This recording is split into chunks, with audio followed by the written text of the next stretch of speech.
Ошо биринчи кичине кызын таштады дейт. Анан экинчи чоң кызын. Үчүнчү өзү кулады дейт. Мында отурчу айнектен дейт. Анан буга чейин бул жерде мына инемин бир тууган немеси укасы бар өзүнүн Ак жол деп. Анан ушуга болгон информациялар телефонуна таштап турган. Бизде, короче, үйдө жезең менен мынандай болду, комплект болду. Муну аты папама айтпа дейт. Папасын сахар болгон үчүн папасынан жашырат да, ооруп калат, мен айтпай эле коеюнчу депчи. Жашырып келет.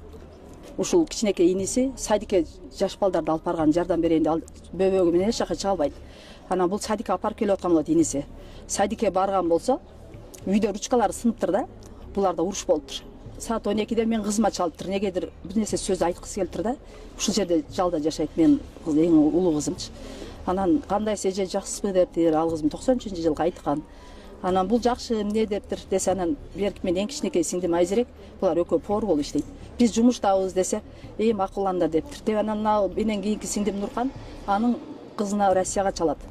Кандайсыңар, жакшысыңарбы деп бирөө менен бир кеңешкиси келген, бир сырды айткысы келгенби, сырдашкысы келиптир дейм.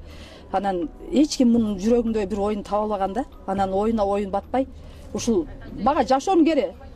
Жашоого же өзүнүн эмесин прямо неме кылып айта албаганбы, кимдир бирөө муну сырын чече албаганбы. Анан ошол иш болуптур. Биз эч нерседен кабарыбыз жок да. Бул семья аябай бактылуу жашаган семья болчу, үлгүлүү үй бүлө болчу. Коңшулардан да сурасаңыздар болот, коллективден да сурасаңыздар болот. Как энеси катары мен бул семья менен жакшы катташып, өзүм карап, өзүм чоңойтком. Инимди өзүм 2-курстан баштап окутканмын медакадемияда. Бакулева барып с отличием менен окуп келген артында турасын. Коллективде Кыргызстанда көптөгөн аллелердин өмүрүн сактап калып, үлгүлүү врач болуп, Энсомитте иштейт жалда. Мен иним менен келинимден эч кандай андай чыр-чатагы көргөн эмесмин. Кирсе газында тамак бышатыптыр. Если суицидке бара турган адам болсо, газында тамак кылып, жолдошун күтүп отурбайт эле. Жолдош ошол мезгилде сарайда болчу. Кой сойгонго биз чакырган эле, кой союп бер деп. Кичине баласы менен жолдошу сарайда болчу. Келсе эле ушул жумуш иш болуп кетиптир. Ассаламу алейкум, урматтуу кыргыз элим. Сиздерге отчет берейин деп чыктык. Сиздерден чогулган акча 200 000 сом болду. Азыркы учурда бизге дагы да акча каражаты керектөлүүдө. Уулу Мухаммаддын чет өлкөдө 4-жолку операция жасатууга акча каражаты жетишсиз. $45,000 каражаты керектөлүүдө. Ушу кайдыгер карабастан уулу Мухаммаддын операциясына жардам берип кетиңиздерди суранарым.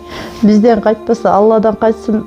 Баланын бир жери ооруса, иненин жүрөгү ооруйт экен. Сиздерден суранарым, ушу баламдын басып кетүүсүнө себепкер болуңуздар. Балам азыркы учурда 4,5 жашта баса албайт. Тепке да өзү басып баруусун каалайм мен. Акча жагынан жардам бере албасаңыздар дагы видеого лайк басып, таратып, жайылтып коюңуздар.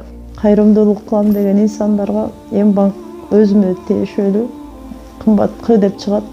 Бул жерде мошенство жок. 3197 Россия өлкөсүнөн котором дегендерге Сбербанк бар, Тинькофф жок. 3097 Нурбек Т деп чыгат. Өзүмдүн иним Россия өлкөсүндө жумуш кылып жүрөт. Сиздерден суранарым ушул бул жагына дагы колдоо көрсөтүп жардам кылып кетиңиздерди өтүнөм. Аллах барыңыздардан ыраазы болсун.